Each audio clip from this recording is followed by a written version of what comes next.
Welcome to the latest episode of Seattle House Mafia Industry Interviews. I'm Phil, your host, and here we are in the super secret Seattle House Mafia HQ. Our guest today just performed the opening set for Black Loops.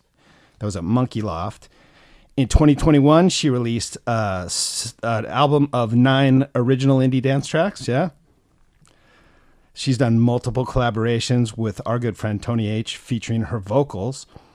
She's provided vocals also for a remix by Pete Moss of ASW's Say It Right out on Uniting Souls Music. Mm-hmm. This year, she also opened for Katama with Routine and had her flammable debut going back to back with your partner Sully. Mm-hmm. We're going to talk about that. And she has more solo projects, productions, releases, all on the way this year.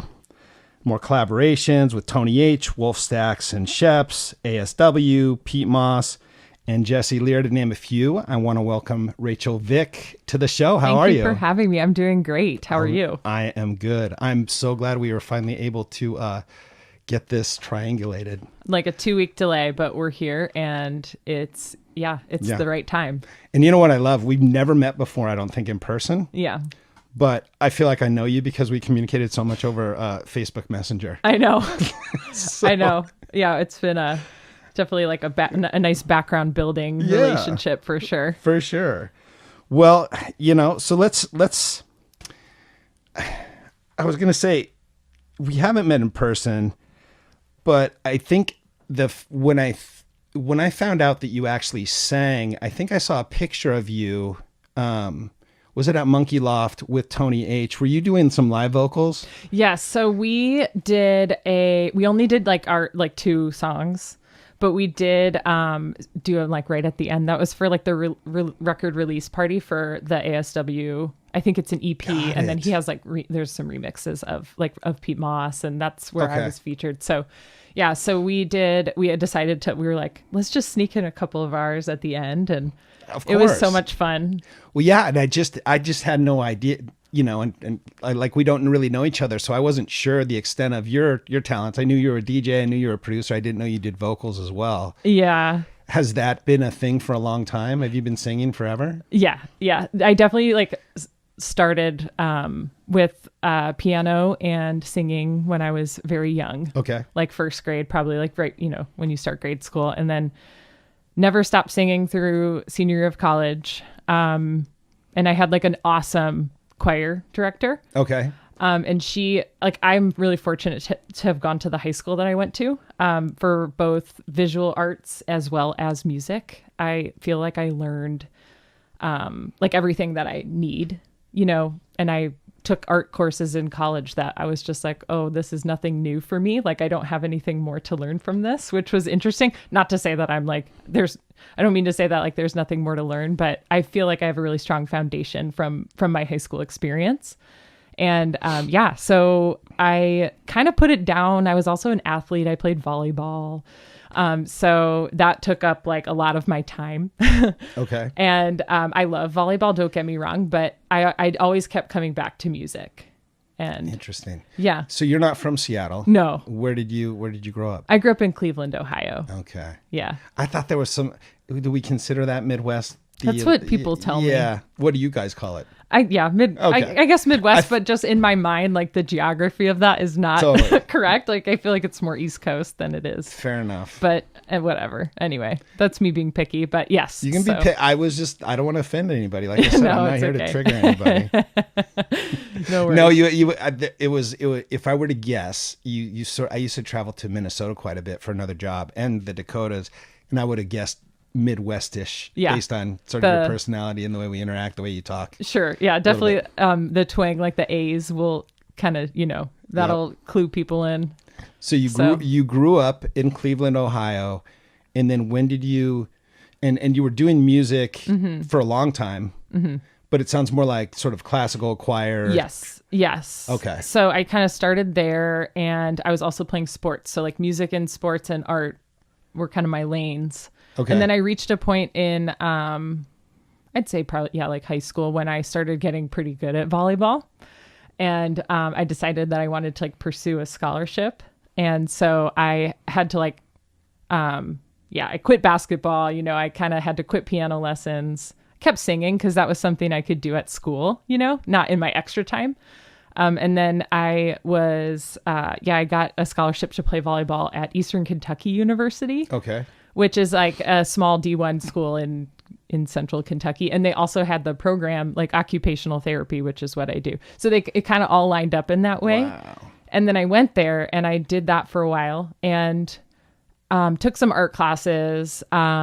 And then I also... What kind of art again, by the way? Drawing and painting. Okay. I love to draw and paint. I don't do it as much as I would like to anymore, but I do really enjoy being visually creative as well.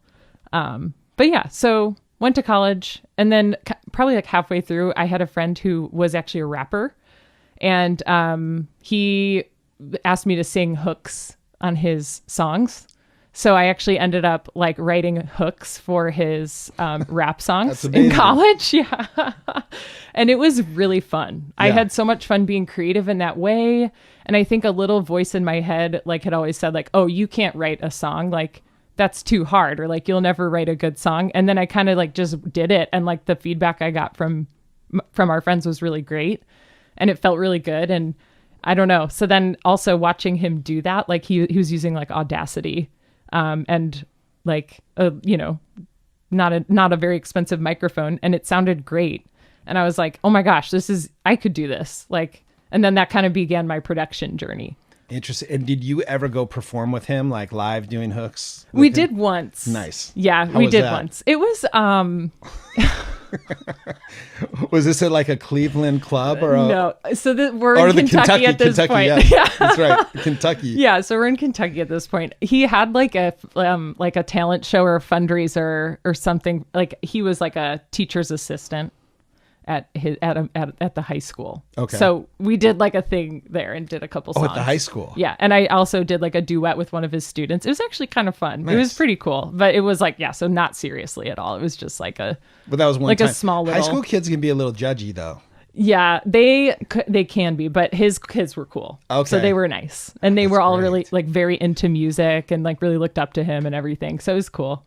That is very cool. Anyways, so yeah, that kind of got me started. And I had like a MacBook and I had GarageBand on my MacBook and I bought a cheap microphone and an interface and I just kind of started, making stuff. And a lot of the songs on my first album are actually what I had started at that time. So it's like a lot of those songs are really special to me. And that's the 2021. And I just hadn't finished them and I finally moved out here and some of them are newer, some of them are older, but it's kind of like a collection of kind of my roots in a way in electronic music. So that's what I was going to ask you when you started producing. So first of all, you started producing before DJing and then you were producing music that actually is still relevant to what you're doing right now. It sounds like you kind of started there. Yes. And that's like a whole nother conversation that we're going to get into about like what I want to do now versus what I started, I guess. Yeah. But yeah, like, I mean, I could throw in one of those songs in the club and I don't think people would be like, what's going on? Like, I think it would make sense. I think it needs to be at the right show. Right. But I want to make more music that I can throw into any set and just be ready to go with some like good, bumpin' house tunes, like got it. Some good deep house or jackin' house or whatever it is that I end up making. But that's because that's where I'm at right now. So I kind of am at odds a little bit with myself. Like I don't want to let go of the singer-songwriter, but I also want to push myself to like become like more of a house music producer. So it's an interesting, place to be. You're at a fun crossroads though. It's not bad. Yeah. Can you do both or is it? I think I can do both. Yeah. I think I can. I think I just, if I start a house track, I immediately am like writing lyrics and melodies and it becomes an indie dance track. Like, It's a little so story. I have to restrict myself because it just like, it can get like, it can become like a full song, very fast versus just kind of like, house is kind of simple. If you really listen to the elements of some tracks, it's just like 4-bar loop of a really groovy like chord. And like, I feel like more time is spent on the production of that sound than of the whole like structure of the track even. Like, I don't actually think that's, but I'm just kind of saying that I think trying to kind of restrict myself. Yeah. And get into the details of those sounds. Do the whole thing and then just do a dub edit, and yeah. Right. I need to do that. I need to try to do that as well. Yeah. But yeah, so that's kind of my background. No, that's very cool. The origin story with the production, I get where that started. And then how did you launch into DJing? So, okay. So in college, I was getting into listening to like a lot of indie dance music. Okay. Like I don't know if you know Sylvan Esso. I've heard the name, They're but I one can't of my say favorites. I'm super familiar. It's okay. And even when they're putting out new stuff, some bands that, they put out new things and you're like, they're kind of losing. I mean, their first album is the best for sure. Okay. But I just like, they're still making things that are like interesting and unique and like in touch with their roots. And I've always really liked them. So anyway, that's a good reference to see some of my inspiration, I guess. Okay.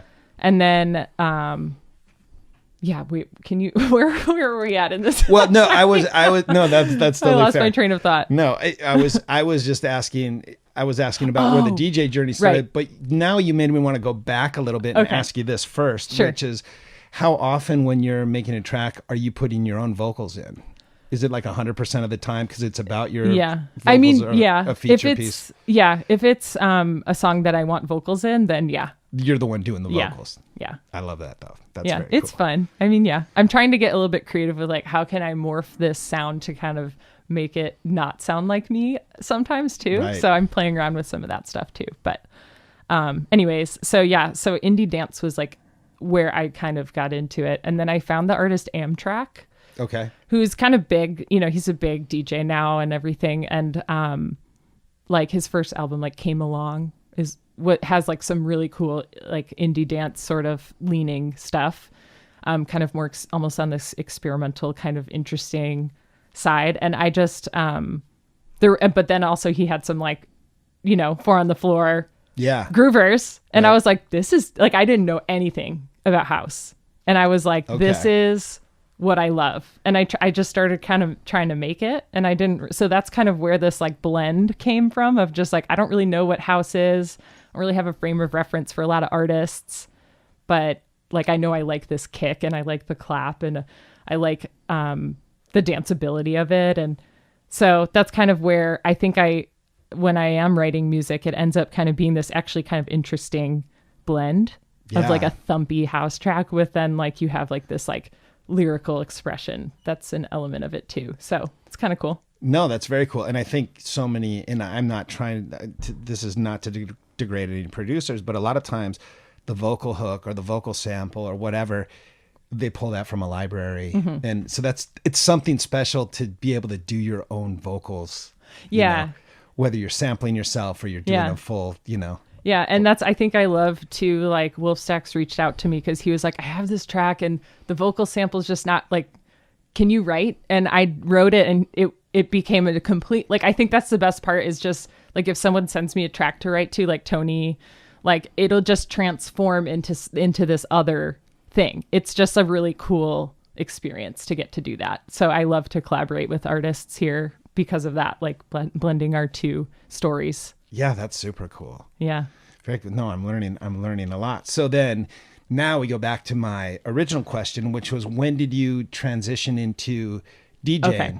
So what was the journey probably there? Not until I moved here. I think so. I got my degree and I ended up like wanting to leave the East Side a little bit, like just to go out on my own. I felt the kind of need to like establish my roots somewhere and find my people, I guess. And not to say that I didn't have close friends or relationships at home, but I just kind of felt this need to like, I need to be around like a lot of creative people. And so I had been out to the West Coast a couple times. I really liked the energy here and the vibes. And, but I'm also not really like a beach girl necessarily. So that eliminates like half of play volleyball. How could you not be a beach? Well, I played indoor. Yeah. In the gym. Yeah, in the gym. I did try to play a little bit when I first moved here, and I got to a place where I was like, okay, like I'm getting better. And then the pandemic hit. So anyways, so that's the journey there. But yeah, so I moved, I kind of like I did do a little bit of research about like house music. Cause I I was like, where are the clubs? Like, and what year are we talking, by the way? Probably 2018, when I was kind of like, I finished my degree. I was working at the college for a semester just to like make a little bit of money and figure out what I was going to do next. So I kind of took like a breather moment, and like I was just like looking on like Instagram, and I actually saw a video of Monkey Loft. Okay. And like a lot of them were, I don't know, I just couldn't find like the like that kind of like deep sound. And that's funny, we were just talking about how Seattle's like has such a deep sound. And I listened to that video, and I just kind of had one of those like intuitive moments where you're just like, okay, like if they're playing that in this one video, I need to hear everything else that's happening in the city. And so that's kind of honestly kind of crazy to think that now I'm playing there, like from a video I saw, but that's actually the story. And I came on a job interview, and I was fortunate that they flew me out. So I got to come here and visit first. And I bought a ticket to the Space Needle, and it was one of those fall evenings where the sky is just like no rain. You. Oh, you got it. I was sold. I was like, it was the most beautiful sunset from the Space Needle and I was just like, okay, like there's water everywhere. I lived by the water, I grew up by the lake. I grew up by the water. I grew up by industry in the city in Cleveland. And so it had this feeling of being at home, but like times 10. And there was like good music and just opportunity here. And I was like, this is where I'm going to like create, like become who I am. Right. I had that kind of sense. So I went for it. So a lot of people talk about transplants and, and everything, but like, it's a magical place, and it's, it's a transformative place, I think. Speaking of like Monkey Loft, inside's cool. No hate, no shade there, but that deck is like, that's world class, literally. Like, and when they bring a little extra sound out there, it's so good. And I think they put up a couple speakers in the back recently. So good. It sounds really good. I know. I was there the other night. It sounded great. Yeah. I love it up there. Yeah. So, in fact, Ian Pooley was here, and he's, he thanked all these cities, but then of course there was the picture of that. I saw that post, and you're just like, yeah, I know that spot. That's like 5 minutes from here. So amazing. We are lucky. Yeah. Yeah. We're very lucky. Very cool. So it's funny because sometimes, everybody's got a different origin story, right? Like a lot of times, like me, I went to a rave, or Sangdo went to a rave. I think we were talking to Sherman. He had his first rave experience. And then, I mean, you literally, like, yours was more intentional with this sort of underpinning of music experience. And you found us on Instagram. Isn't that crazy? Yeah, that's crazy, but it's cool. It's wild. Yeah. And 2018 is when you came out. Okay. Well, yeah, it was like actually I moved here like during New Year's, like after Christmas. Wow. My dad and I drove out, and then my mom flew out. They all helped me move in, and then they flew back. And I like ate something on the road. Oh, no. And I that was the sickest I've ever been in my life. So my first New Year's Day and the first 3 days in Seattle, I was just like on the couch holding my, I had to go to urgent care. I had to get an IV. It was terrible.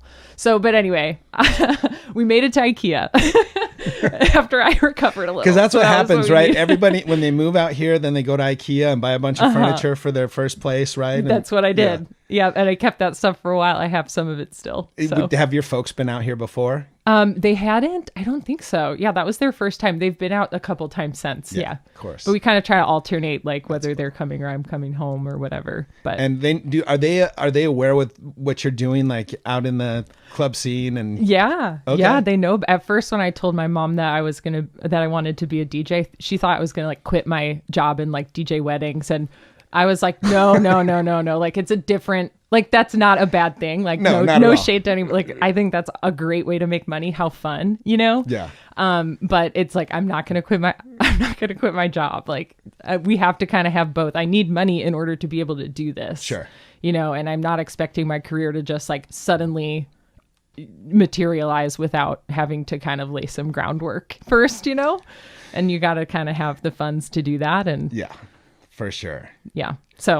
So you're out here, you're doing some production. How are you getting connected into the scene? Like, meeting people? Because like you said, you're playing Monkey Loft, you're playing other venues. I see your name all over the place. I mean, it's 2023. Yeah. I think 2018 to 2023 is not that big of a time span in the life of somebody who's been DJing since 97, right? Yeah, so what was how did all those connections start to happen? Yeah. So I think my parents left and I was immediately like, all right, let's go to a show. Like once I felt better. Nice. And I think that like there was a Moon Boots show for Noise Complaint was bringing Moon Boots at Kremwork. Gotcha. And Tony H was in Timber Room, I think. And like Aaron O'Connor was opening downstairs. And I just remember like hanging out with Tony for a bit. And you didn't know Tony at this point? No. Okay. Like or in the room, just like dancing to his music. And then I went down the stairs and Aaron was playing. And I just remember like, because she's playing like deep, funky, cool house music that I had never heard anything like before. Oh, no, like I just had Spotify samples, Sure. And hearing two tracks lay over each other, it was just like, I was just like ecstatic with joy. It was like, it was one of the best, like that feeling that you get. Like I wrote a song with Tony about that. Like I walk into the club, like I fell in love, it's just like a really cool. So there was a pivotal moment then, actually. And that was when I was like, out. I want to do this kind of thing. Got it. And this being the I want to be involved with this. I don't know if I can do this. See. I don't know if I'm able, like if I'll ever have the skills to do this, but I want to. Was kind of like the feeling. That was the crack to sort of get you hooked on the potential of DJing actually. Mm-hmm. And then I would like just go to shows at Monkey and sometimes it'd be like a bass night and I'd be like, this is not what I want. Like I'm a house, no shade to that at all, but totally. Just not my thing, And so I'd be like, this is the wrong party. Yeah. But people are into right. People are into that. Like everybody's got that hook sometimes. And there is, I'm glad we have something for everybody. For sure. But I just remember kind of being like, I'm looking for the house, and it kind of just confirmed my path. Yeah. So speaking of, you said you played Flammable recently. That was your first time playing Flammable? Yes. I mean, when you punch Flammable off your list, that's a big one. That's a big one, right? Mm-hmm. How was that? It was the best crowd that my partner and I have ever played for. It's fucking unbelievable, right? Yeah, it was. And we got, like, Wesley booked us on a holiday weekend, which was super lucky. So we had this, like, energetic crowd that was just ready. And it was just, like, the most amazing connection. I mean, they'll like clap when you're switching bass lines. That when you drop the bass out, they cheer, like they know what's going on. So you better bring it, but they know what's going on. It's a very educated, fun crowd. Right. Yeah, it was a ton of fun. Yeah. Memory forever for sure. I hope to be back. That's for sure. So were you and your partner going back and forth like 3 tracks, or what were you guys doing? I think we did ones the whole time. Wow, that's so fun.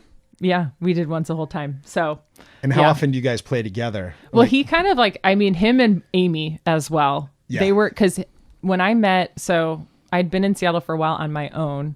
And then Sully and I were at we've talked about, like, he was at that Moon Boots show. And we have been at a ton of parties that we never met. Right. And then, like, during the pandemic, we met on like this online stream. It was, and like there was a Zoom room, and like we started chat. I know it's ridiculous. It was for Uniting Souls. Sure. And like it was just, so we started chatting on there, and then made coffee date and canceled it 3 times because the governor told us we had to stay inside.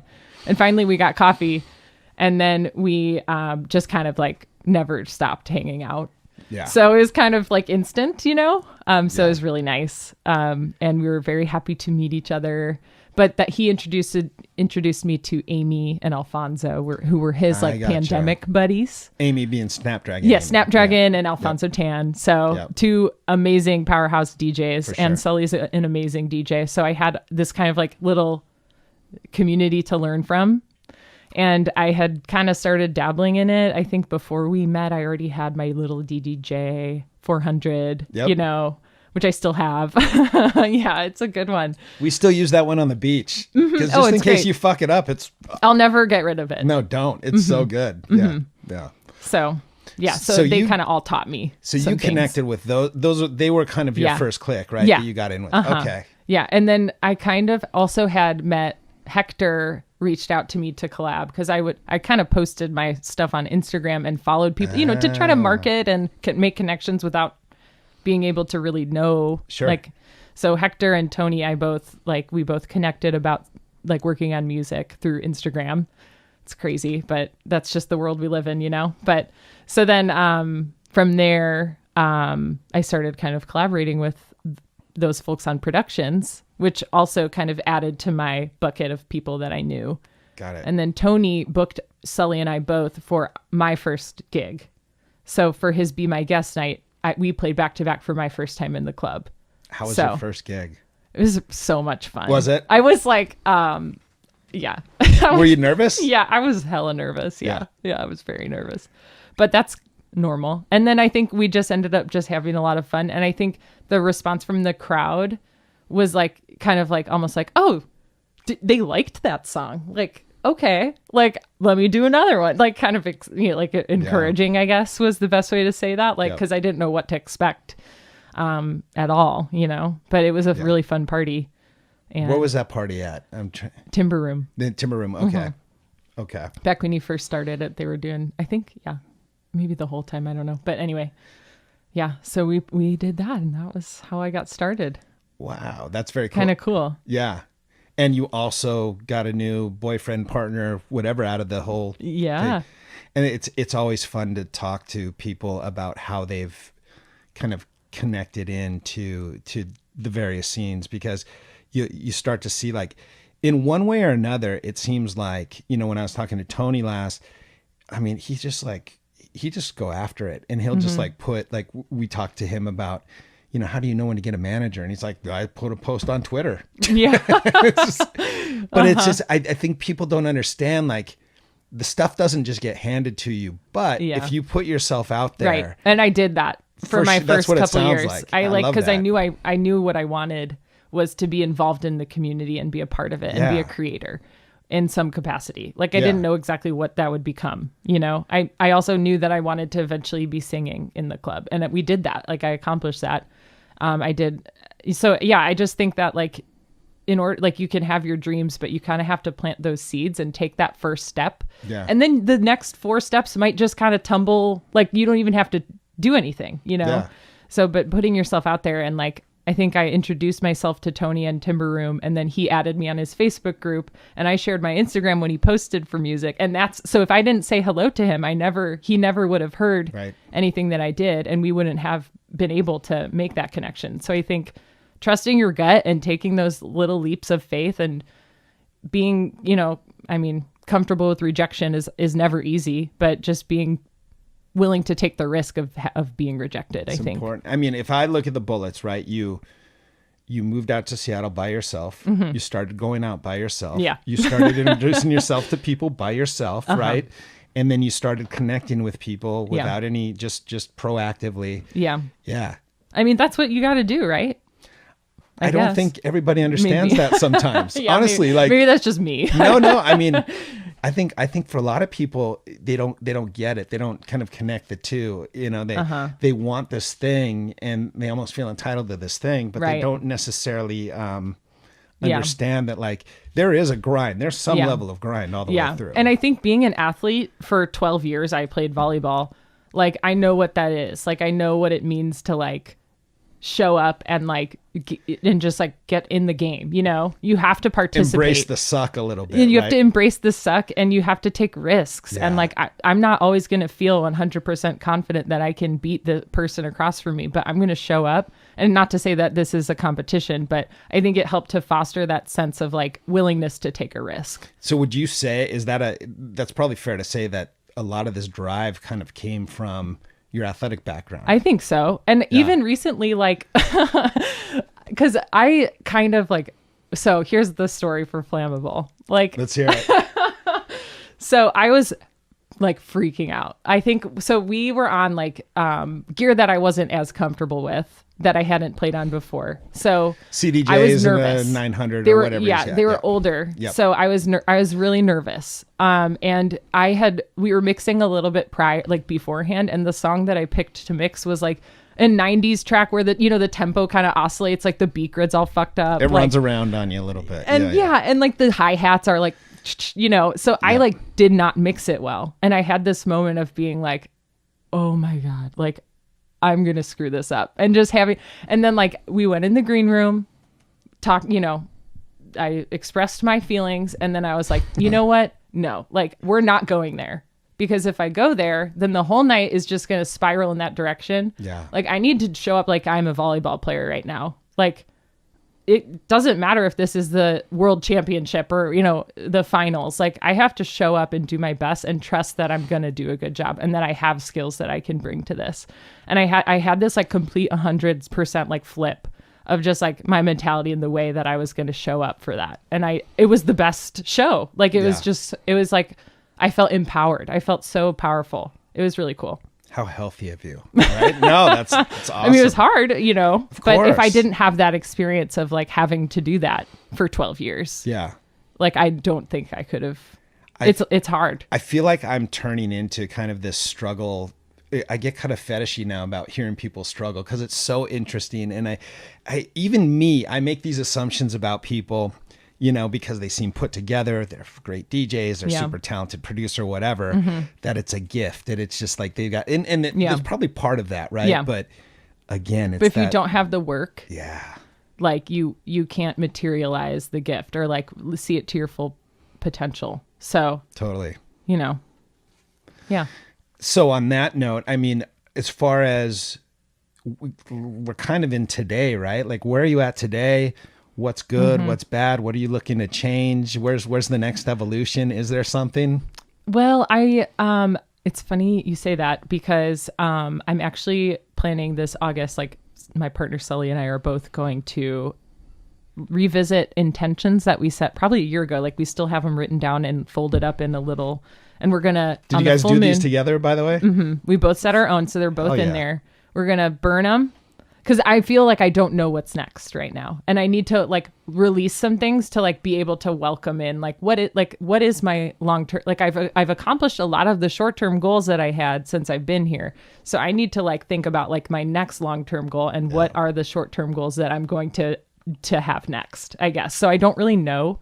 I'll say that there is a big show in November and I'm writing a ton of new shit for it. And I'm not going to do like any live hardware. I think that's in my long-term future. I would love to be able to do that and do more of the indie dance band thing. Right. Would be amazing. Like would love that. Or like a Crazy P situation where, you have maybe a 3 or 4 piece band sometimes, or then you just have the DJ, but you have those vocalist. And so that's really inspiring to me too. So I don't really know like where my next step is, but I have some like ideas about what I want that to be, but we just need to I need to clear out what has come so far and open up some space and set more intentions. So very cool.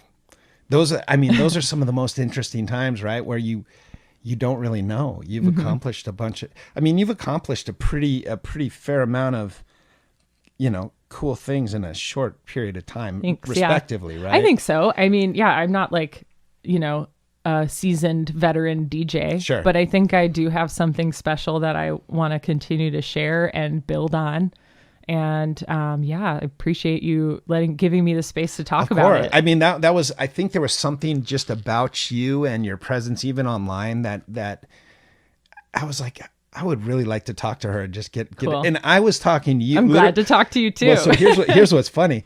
I was talking to you about coming and doing this before this was even a thing. You know what I'm saying? Like I reached out to you a year before. I remember. I was just like, I need to talk to this girl. And cool. we didn't even have a thing yet. Right. So. Yeah. And then when you reached back out to me, I was like, he did it. I was like, oh my God, yes, it's happening. So it was like a cool. I wouldn't have done it without my awesome team, but we're doing that. Maybe I should join you guys on the Moonlight Fire release thing. I know. Yeah. It's a little woo woo, but not everyone is into that, but it's kind of, No, I've totally done one that. of my caps. I've done that kind of ceremony before. Oh, cool. So, very good. Very good. I mean, if you live in the Pacific Northwest, I think that you either have hippie or shaman friends, or you are a hippie shaman. It's maybe a little bit of both, right? Exactly. Okay, so the roadmap isn't really defined right now for you. I have a big show coming up, and that's it. Like, I'm just trying to, Can you share that. the details on the show? I don't know if I should yet, gotcha. so I'm not going to. I like because the mystery. I haven't confirmed it, but it's like a very exciting one. I'm sure if you want it, it sounds like you're going to make it happen. So I'm not too, not too worried about it. I hope. Yeah. I mean, I got a lot of music to crank out here. So after the Shameless, I'm going to play like the Shameless Bicentennial Campout Festival. Okay. And then I'm going to try my best to say no to gigs through November. So you can just work. And so I can work. Because this big show, so can you talk about what's different about the show, or you don't even want to touch into that? Well, I'm just going to do like my first time doing live vocals was for Shameless Decked Out. Okay. So last summer, and it was in September, and it was, oh my God, it was just the best. It was this amazing, we had like techno on the roof and then like bright, fun house indie dance in the loft. And so the crowd was pretty, like I had a big crowd because they're, that's a pretty polarizing. Sure. Those are two very different things. So I had a big crowd and it was so well received. And you were actually, were you singing while you were DJing? Is that what was going on? I did a 2-hour set. I did probably like 8, maybe 7 or 8 of my own tracks, and then like mix those in. Okay. But this next one, I'm going to try to do 100. It's shorter. It'll be an hour, and I'm going to try to do 100% like my stuff. So, nice. Yeah. So the picture's DJing with some vocals added in, like you're just mixing up. Show. Like it's a lot of work to like get each track mastered in the right way, so my voice can shine through in the live. So you got to have two versions of everything, and then setting those cue points so you kind of know like when the vocals start, so that so it's a little different. The prep is different. Are you running like effects on your vocals, like reverb and echo and stuff like that, or? I have a little vocal effects box that I like. Okay. It has like an onboard compressor. It's a TC Helicon Perform VE is the name of it, and it's just a really like user friendly kind of like effects, and it has all the things, and it also has a vocoder, which is kind of fun. Nice. But I want to kind of explore some other options for hardware for that too. I really like the one I have, but I think I know there's a lot more out there, or like looping, like let's play with looping during this, Oh, hell yeah. So I don't know. No, I love that. I love that. So can't tell us about the big show. Maybe you come back after you do your big show. That sounds good. And we'll see how it goes down. Yeah, that'd be great. So anything else, I think, in the present, do you have any upcoming gigs just in the short term, upcoming releases that you want to Upcoming releases, I've got 2 on, one remix for Jesse Lear on Tilted. I have a Wolf Stacks collab with Sheps, Wolf Stacks and Sheps. That's the track that he kind of ditched the sample and added. So that'll be coming out on Tilted. And then I have a track on the Feral One compilation coming out too. So gotcha. I'm excited about that one in particular because it's my first like solo, like not self-released production. Okay. That's just like only me, like not a collaboration. Not that I love collaborations, but it feels kind of special. So I'm excited about that. Yeah. So question for you, feel free to answer this or not, because I'm always also curious about the business side. Like I know how you get paid to DJ. I know I have a pretty decent understanding of how you get paid when you release a track and a label picks it up. Do you also get paid for doing vocals, or is it kind of a trade sort of? I think it's kind of a trade. Yeah. I think I'll say that I'm like, I haven't, first of all, you bring up a good point in that I should be thinking about that. But I don't feel like if it's a friend who I love what they're doing, right? It's fun. And like we're going to release it together. And it's like a collaborative, creative process together. So I don't feel the need to like necessarily ask for money. But I will say that I have been way more selective about what projects I will spend time on. So I have to really love it before I dive in, I guess, or like be excited, like be very excited about it before I'll dive in, because it does take a lot of time and energy, and I don't just want to do like a lot of stuff that isn't quite like resonant with me. I want to do a few things that are really close to my heart, I guess, if that makes sense. So I just got to be, a little bit choosy on that, but yeah, I mean, we have so many amazing producers here. It's kind of like, crazy. It's really hard. It is really hard to say no. Like, it's very hard to say no. Yeah, and I think some people don't understand, like, the barrier is not always whether you get paid or not get paid. If it kind of maps to you, and it's, you know, if the intention is there and you like what they're doing, and, you know, same with DJ gigs. Sometimes I love to get paid for DJ gigs, but I also love to play like with Paul and Sangdo for free on the beach. Totally. And we have like so much fun, and, you know, so.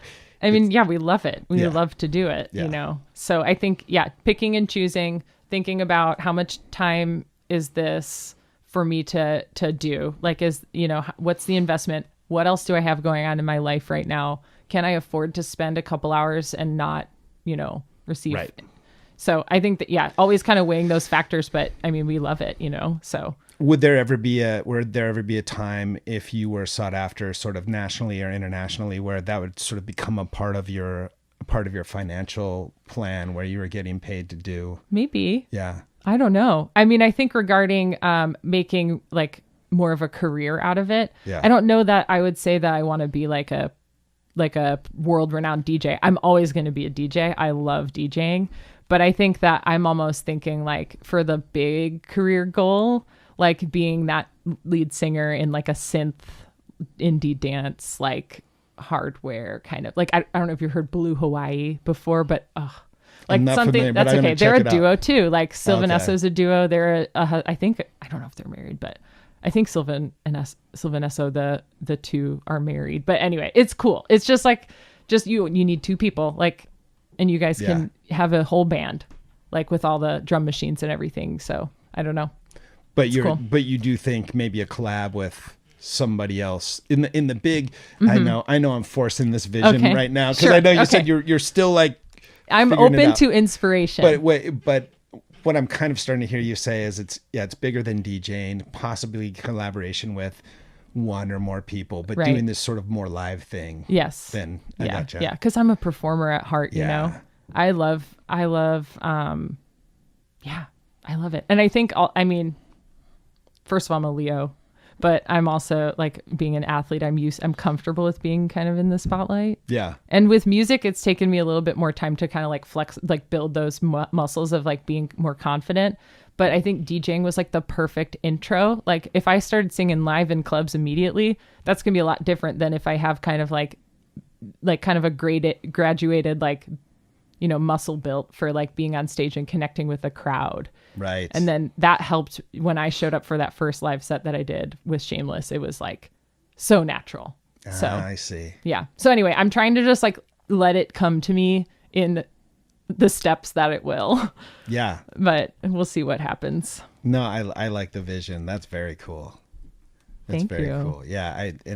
I would love to see you do sort of the whole embodiment of the live thing at some point, I think. Yeah. That's definitely long-term goal for sure. Yeah. So start thinking about what are my baby steps? Yeah. What are the baby steps, and work backwards from there. Right. Yeah. Mm-hmm. Is there, just based on your experience in the business so far, is there limits? Is there something you would change about what you've experienced so far? Because it seems like you've had pretty solid progression. I feel really fortunate. I think I owe a lot of my success to the femmes who were here from the start, who were fighting for spaces for women. And that's, obviously I immediately jump and talk about being a femme in the scene, but I think it's important to just like recognize them and like be thankful for I haven't had too many difficulties regarding like finding opportunities and taking opportunities. I think that's for a lot of different reasons, but I definitely think one of them's that there has been a lot of hard work put in. Yeah. By a lot of people in the past. Kind of feels like, and when we talked to Amy too, it kind of felt like there's some pay it forward that goes on, especially with the femme scene a little bit. Amy paid it forward to me already, like putting my name in for Uniting Souls gigs and, so cool. Just teaching me, letting me plan. Like I could call her right tonight and be like, I need to spin on your CDJs. And she'd be like, come on over, Yeah. So she's always there for me. And I'm fortunate to have some like super other awesome close friends that are femmes here in the scene, and like just having that bond with them is like incredible. So we just have that built-in support. And it's not to say, honestly, I've had good experiences there are so many amazing men too in our scene who are supportive of women, like Tony H, and like Hector, and these guys are just like lifting up everybody. Yep. And I think that's what makes our community kind of special. Yeah. So, yeah. It sounds like you're dialed into a pretty good crew. I think I am. I'm lucky with my people. For sure. Mm-hmm. Outside of just music in general, I mean, are there other hobbies? This is one of the things I always forget to ask people. Like when I want to give a well-rounded sort of picture of who Rachel Vick is, like, are there other things that you do for fun outside? Yeah. I mean, I like to hike. I'm into reading fiction these days. So I'm kind of on like the murder mystery train. Nice. And I like to, I mean, I used to paint and draw a lot more than I do, but that's still a part of what I enjoy. And volleyball, not playing as much now that the DJing has taken off. But it doesn't mean I couldn't get back out on the court and play. Yeah. But really, truly, music does take up most of my free time. Understandably. And I want it to. So, yeah, of course. Yeah. Of course. No, it's fun. Is Sully a reader too? Is he a fiction guy? He's more of a philosophical reader. And I used to kind of be in that space too, where I'd read a lot of like self-help or like personal growth type of books.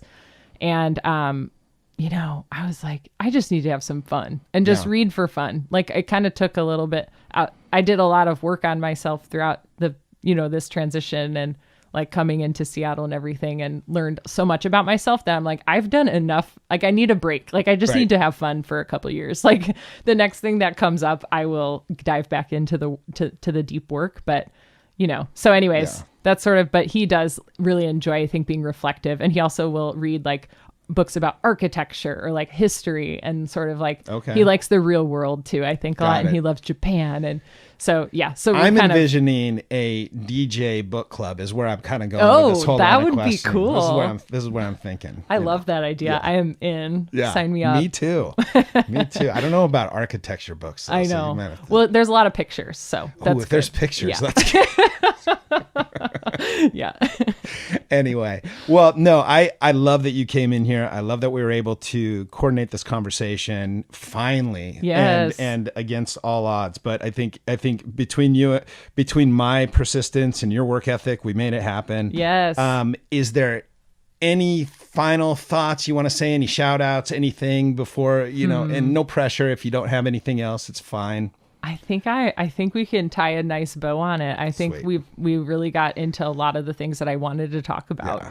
So it was a great conversation. I mean, the time always flies, right? And this is why I love doing this. And now I want to just cut you loose on the decks. Okay. And do whatever the hell you want. And I'm super excited and curious. Like I told you, I had a pretty shit week from a real life perspective. It's all good because this was what I was looking forward to.